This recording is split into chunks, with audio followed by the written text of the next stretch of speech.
Aujourd'hui, c'est vrai que c'est un grand moment, beaucoup d'émotions, parce que ce sont les premiers patients quand même qu'on accueille aujourd'hui sur le site de Belle-Plaine pour des consultations d'imagerie. Nous avons commencé par une prise en charge qui est assez légère, assez souple, pour un peu faire le démarrage donc, des nouvelles IRM. Donc nous accueillons à peu près 5 patients par demi-journée. Et il faut bien comprendre en fait, que ce sont des vrais patients aujourd'hui, que les protocoles restent les mêmes.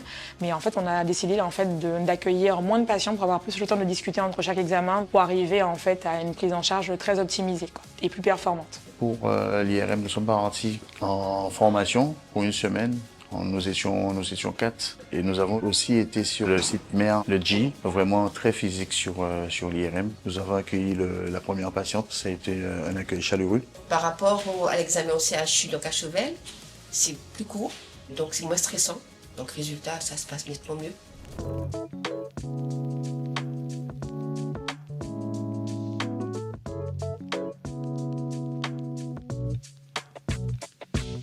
Le CHU actuel, futur ancien, a souffert d'un incendie, vous le savez, il y a quelques années, et qu'il était trop compliqué et pas intéressant de le refaire. Il fallait mieux partir sur un projet neuf. C'est ce qui a été fait. Ça a été long, certes. Ça a pu faire croire aux Guadeloupéennes et Guadeloupéens que ça ne se ferait jamais. Si, ça s'est fait, et ça s'est même très bien fait. C'est un très beau bâtiment, c'est un bâtiment esthétique, c'est un bâtiment intelligent, donc qui est économe en énergie, qui se ventile par lui-même, c'est 30% d'économie de climatisation. C'est un concentré de connaissances de recherche. C'est un équipement structurant, très important pour la Guadeloupe tout entière, au-delà de l'aspect santé, pour assurer notre développement, puisque ça va rassurer sur le plan touristique. Mais également, ce sont dans les autres îles de la Caraïbe qui pourront venir se faire soigner, puisqu'on sait qu'ils ne pourront pas forcément bénéficier de tel équipement. Et dans une stratégie territoriale, une stratégie de développement, c'est un atout indéniable. Nous espérons poser la première pierre de la faculté de médecine de plein exercice au mois de décembre, si Dieu le veut. Nous avons des travaux tout autour de ce CHU, plus 15 millions par la suite pour pouvoir relier Palais Royal au nouveau CHU que la région devrait investir.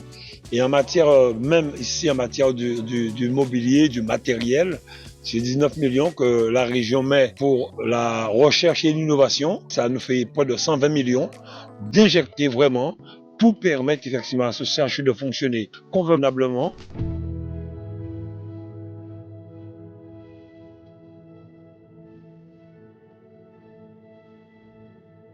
Normalement, dans la prochaine phase, on devrait avoir l'imagerie de la femme qui devrait ouvrir donc sur cette partie-là, échographie et mammographie. Et après, les phases d'après, ça va être fonction de l'installation des nouvelles machines neuves qui doivent arriver sur le service. On ouvrira petit à petit en fonction de l'installation des salles.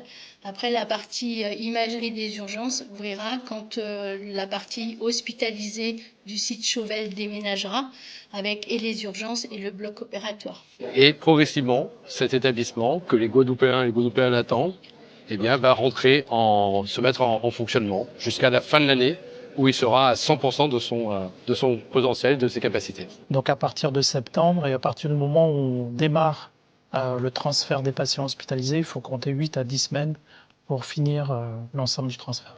C'est un hôpital qui est très bien pensé, qui va donc, j'en suis sûr, très bien fonctionner pour la qualité des soins et pour la qualité de l'accueil des Guadeloupéennes et des Guadeloupéens.